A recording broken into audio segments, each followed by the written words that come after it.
Y este grupo, que es únicamente, creo, 8 pacientes, así que es un grupo muy pequeño, pero estos son pacientes con LLA de riesgo estándar y admirablemente todos son supervivientes. En contraste con LLA de alto riesgo, tenemos más bien el resultado esperado con solo como un 35% de sobrevida libre de eventos a 5 años. Así que pequeños números, pero riesgos clínicos específicos predicen diferentes resultados.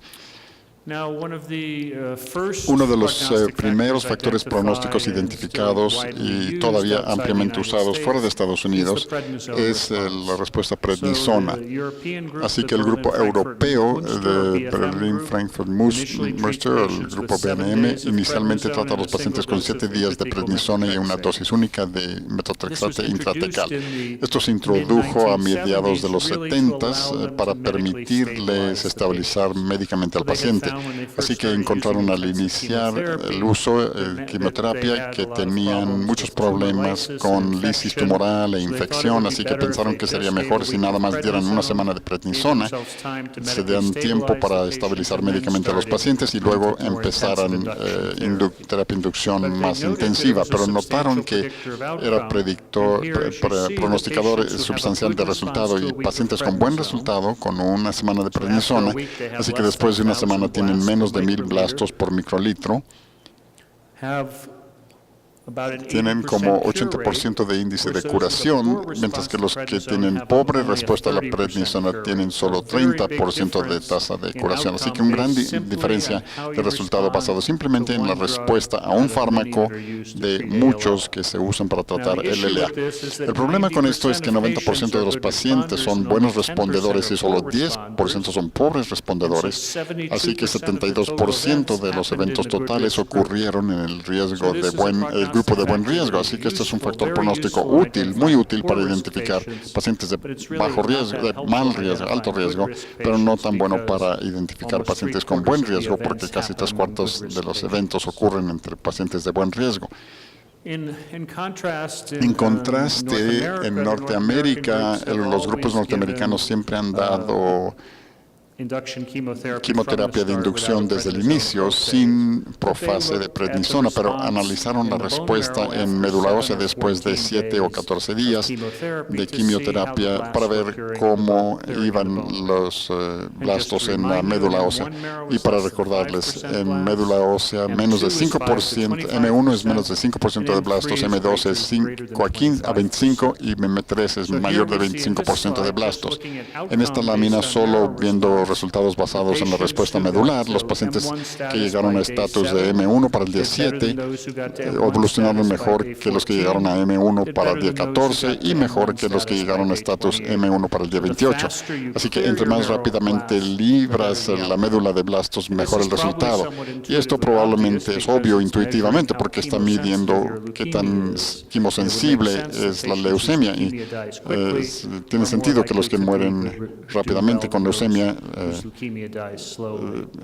van mejor que los que la leucemia muere lentamente. Así que lo que hizo el grupo de cáncer infantil usó esos datos para intensificar el tratamiento. Así que los que tenían médula ósea de M3 a día 7 hicieron una prueba randomizada o uno más nuevo que se llama el régimen aumentado y mostraron que si dabas a los malos respondedores quimioterapia más intensiva, evolucionaban mucho mejor. Así que creo que estamos entrando a los detalles de lo que es la diferencia de quimioterapia y este es un mensaje importante. Si reconoces a los malos respondedores y cambias el tratamiento basado en eso, puedes mejorar el índice de curación a largo plazo.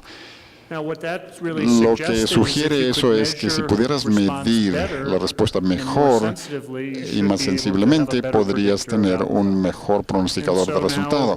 Así que ahora, hace 25 años, varias tecnologías se detectaron que podían detectar bajos niveles de células leucémicas y hay varias tecnologías que pueden detectar del orden de hasta 1 en 10,000 a 1 en 100,000 células leucémicas. Y voy a hablar principalmente así citometría de flujo, que es lo que usamos en el grupo de oncología infantil.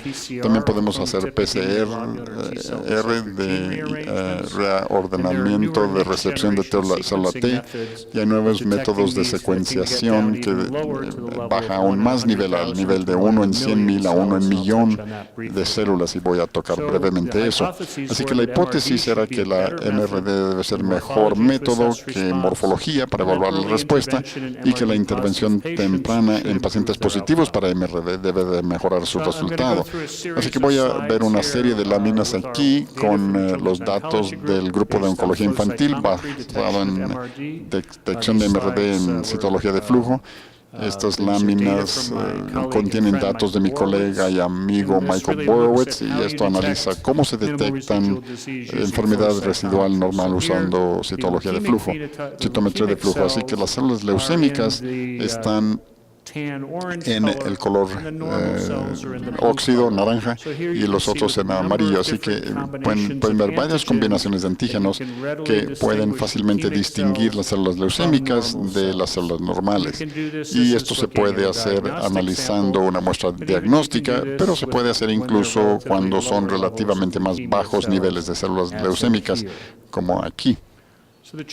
Así que el grupo de oncología infantil ha pasado por varias épocas de uso de pruebas MRD, y quiero mostrarles datos de eso. La primera era un estudio realizado entre 1999 y el 2004, y aquí estábamos tratando de establecer si se podía usar MRD realizado en un laboratorio central único para pronosticar con precisión el resultado.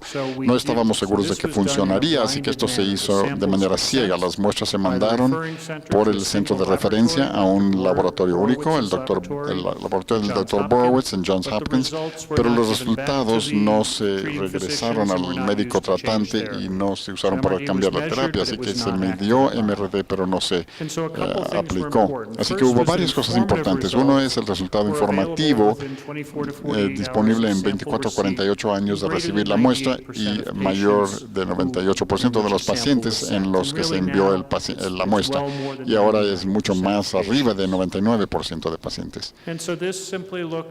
Así que veía cuál es el resultado del paciente basado en el nivel de inducción final de enfermedad residual mínima y lo presente en deciles.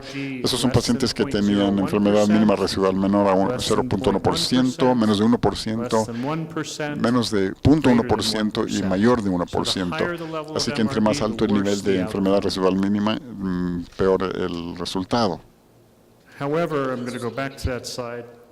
Y como los datos que les mostré antes, 80% de los pacientes están en este grupo y la mitad de los eventos ocurren ahí. Así que de nuevo, MRD positiva pronostica un buen resultado, pero MRD negativo no garantiza una curación, porque la mitad de los pacientes que recaen se encontraron en este grupo.